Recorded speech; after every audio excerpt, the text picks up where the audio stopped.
Gue maju nih, Bang. Gue tak kenal di motor kali ini. Oke. Ya. Assalamualaikum warahmatullahi wabarakatuh. Waalaikumsalam warahmatullahi wabarakatuh. Alhamdulillah ya kita bertemu lagi di minggu ini. Mungkin di sini cuma ada 1, 2, 3, 4, 1 orang. Yang izin siapa ini ya? Haidar. Son, berpengalaman ini. Oh, kita berpengalaman. Aman. Kak Aman. Kita ya pada sehat-sehat bisa mengikuti. Mungkin sebelum kita mengawali pelajaran pada siang hari ini ya, kita berdoa menurut agama dan keyakinan kita masing-masing. Doa dipersilahkan.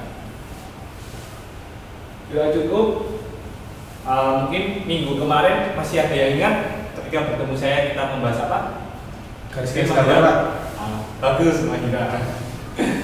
Masih ingat? Ya, kita minggu lalu kita membahas mengenai garis-garis gambar yang kita tahu fungsinya, kita tahu kegunaannya, garis tebal itu untuk apa, garis tipis itu untuk apa, dan garis sumbu itu untuk apa, dan lain-lain. Nah, mungkin sebelum itu tuh, mungkin ada yang berpikir kayak gini. Apa sih pentingnya kita belajar gambar teknik itu? Pentingnya kita mempelajari gambar teknik manual ini. Mungkin nanti kalau kalian sudah berada di instansi yang tinggi, kalau kuliah atau di Universitas Negeri Yogyakarta atau yang lainnya, kalian itu mengenal software Inventor atau SolidWorks. Nah itu sekedar kalian tahu ya, itu software untuk mempermudah kita untuk menggambar teknik. Nah tapi untuk apa kita belajar gambar teknik ini? Mungkin ada yang punya pendapat. Akhirnya mungkin atau Naomi punya pendapat pentingnya kita belajar gambar teknik manual itu untuk apa? Biar kita tahu, biar bisa gak bingung. Nah, betul itu. Biar kita tahu dasar-dasarnya. Kalau kita cuma menguasai Inventor, kita tahu cara membuat garis di Inventor, membuat garis lurus di Inventor, kita tahu caranya. Tapi kita tidak tahu fungsi dan kegunaannya, kan sama saja. Nah, di gambar teknik ini kita belajar dasar-dasarnya untuk membaca gambar, mengetahui menggambar teknik itu seperti apa, dan juga besok itu juga menjadi bekal kita kalau suatu saat kita di industri apa, kita ditempatkan pada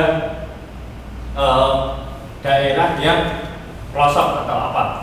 Kan kita tahu Inventor itu menggunakan komputer itu menggunakan listrik. Mungkin ada yang lain menggunakan koneksi internet atau apa.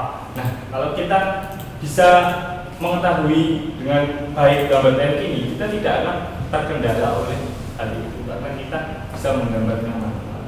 Nah, minggu kemarin kita belajar mengenai garis-garis ya untuk membaca gambar. Nah, garis-garis itu tidak cukup untuk memahami garis-garis, kita harus memahami suatu pandangan atau proyeksi pada gambar teknik. Ini pengertian proyeksi. Mungkin bisa dibacakan Mas Wahyu, pengertian proyeksi. Merupakan metode untuk menggambar suatu objek secara 3 dimensi yang kemudian digambarkan di kertas 2 dimensi. Nah, ini mungkin saya jelaskan sedikit ya. Seumpama nih kita mau menggambar spidol seperti ini. Nah, spidol seperti ini tuh bagaimana kalian menempatkan spidol ini, menggambar spidol ini di kertas 2 dimensi, dan nanti orang yang membaca gambar kalian ini tahu kalau ini bentuk spidol. Mungkin dari pandangan sisi gini kan, kalau spidol kan digambarkan cuma seperti ini ya kalau dari pandangan depan. Nah, ini apakah wujud spidol kayak gini? Kan tentu tidak kan? Tidak. Padahal wujud spidol ini bulan. Nah, ini pentingnya proyeksi di situ. Nah, ini di gambar teknik itu ada macam-macam proyeksi, jadi nggak cuma satu. Ada proyeksi vektorial dan juga ada proyeksi ortogonal. Nah, proyeksi vektorial ini dan nanti karena waktu kita terbatas ya kita akan belajar mengenai proyeksi vektorial. Itu tuh ada proyeksi aksonometri, ada isometri, ada proyeksi dimetri, ada juga trimetri, dan juga proyeksi miring dan perspektif. Nah, sedangkan yang ortogonal ini mungkin kalau besok minggu depan kita dapat bertemu lagi, kita akan membahas mengenai proyeksi ortogonal. Itu ada proyeksi kuadran 1 atau proyeksi kuadran 2 itu ada proyeksi Eropa atau Amerika. Nah, mungkin karena waktu kita mepet ya, nanti di proyeksi vektorial ini yang sering digunakan di gambar teknik itu mungkin isometri, dimetri, dan juga proyeksi miring. Nah, mungkin ya isometri, trimetri, dan perspektif itu kita cukup sekedar tahu saja. Nanti yang sering digunakan itu isometri, dimetri, dan juga miring. Nah, ini merupakan pengertian dari proyeksi aksonometri. Mungkin bisa dibaca, Mas Rizky. Proyeksi aksonometri adalah proyeksi. Ini merupakan proyeksi gambar di mana bidang atau lebih mudah dibandingkan terhadap bidang proyeksi. Maka dan tersebut akan terlihat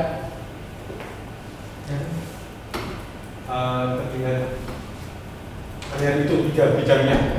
memberikan gambaran bentuk benda seperti sederhana. Nah, terima kasih Mas Rizky. Itu mungkin pengertian dari proyeksi aksonometri ya, cukup kalian tahu saja sih. Nah, ini untuk pengertian proyeksi dari trimetri. Nah, ini proyeksi trimetri merupakan proyeksi yang berpatokan kepada besarnya sudut antara sumbu X dan Y dan Z dan panjang garis sumbu-sumbu tersebut. Sudut proyeksi trimetri adalah 20 derajat untuk alfa dan 30 derajat untuk theta, atau bisa juga menggunakan 10 derajat untuk alfa dan 20 derajat untuk theta. Itu ada gambar contoh dari proyeksi trimetri. Nah, ini mungkin yang penting nih di sini. Ini karena sering kita gunakan ya di gambar teknik itu adalah proyeksi isometri. Proyeksi isometri ini memiliki ciri-ciri. Nah, itu ada sumbu X dan sumbu Y mempunyai sudut 30 derajat terhadap garis mendatar seperti gambarnya itu. Itu gambar itu mempunyai sudut 30 derajat dan juga 30 derajat di sumbu X dan sumbu Y. Lalu sudut antara sumbu satu dan sumbu lainnya adalah 120 derajat seperti dijelaskan pada gambar yang samping kiri. Lalu ini ada proyeksi dimetri. Nah, proyeksi dimetri ini juga mempunyai ciri-ciri khusus. Nah, ini yang pertama itu ciri-cirinya sumbu utamanya mempunyai sudut 7 derajat dan sumbu keduanya mempunyai sudut 40 derajat. Nah, seperti itu sudut yang kecil itu dia berukuran 7 derajat dan sumbu yang Y berukuran 40 derajat. Dan juga ini memiliki perbandingan skala ukuran pada sumbu. Kalau tadi yang isometri dia memiliki skala 1:1, tapi kalau yang ini agak berbeda. Dia mempunyai skala pada sumbu itu 1:1 dan pada sumbu Y itu 1:2 dan pada sumbu Y 1:1. Sumbu Y itu sumbu yang di sana. Jadi kalau ukuran bendanya itu 40 ya, nanti dilukiskan di sumbu Y itu menjadi 20. Ini proyeksi dimetri. Itu ya sudut-sudutnya ada gambar kiri. Lalu kita mengenal proyeksi miring. Nah, ini proyeksi miring ini sumbu X-nya berhimpit dengan garis horizontal atau mendatar, atau sudutnya 0 derajat ya. Jadi dia berhimpit dengan garis horizontal dan sumbu Y-nya ini memiliki sudut 45 derajat. Mungkin yang perspektif ini cukup sekedar kalian tahu aja. Ini ada 3, ini ada titik gilangnya 1, ada yang titik gilangnya 2, dan ada yang titik gilangnya 3. Nah, mungkin nih dari penjelasan tadi ada yang ditanyakan? Kalau tidak nih, nah ini jadi kalau tidak kan berarti udah paham ya. Di sini sudah saya tampilkan gambar. Nah, itu mungkin ada yang bisa menjawab. Proyeksi isometri, Pak. Nah, bagus. Nah, ini Pak. Paham jadi. Lalu yang ini, ada lagi nih. Ini proyeksi apa? Dimetri. Proyeksi dimetri. Tadi dimetri menggunakan skala 1:1 dan 1:2. Ada sumbu Sumbu Y sumbu yang mana? Ya, sama. sumbu kompor 2. Sama. Jadi kalau kalian sudah bisa menjawab ini, jadi kalian paham mengenai proyeksi isometri, dimetri, dan juga proyeksi miring tadi. Dan setelah kalian sudah mempelajari materi ini, seperti biasa ya, saya akan memberikan tugas. Fungsinya tugas ini untuk apa? Untuk mengukur kemampuan kalian dan juga menambah wawasan kalian. Tugasnya seperti apa? Seperti ini. Seperti jelly, Pak. Nah, ini tugasnya. Ini bagian. Nah, ini nanti kalian lukiskan, kalian gambarkan benda di bawah ini di kertas A3 dengan proyeksi isometri, dimetri, dan juga proyeksi miring. Ini dengan etikanya ya. Dan nanti di scan dikumpulkan di email yang berbeda. Ini nanti tugas ini akan saya share di grup ya. Dengan DR-nya nanti malam ya. Mungkin itu saja berhubung waktu kita terbatas. Mungkin ada kesalahan kata, mohon maaf dari saya. Saya cukupkan. Wassalamualaikum warahmatullahi wabarakatuh.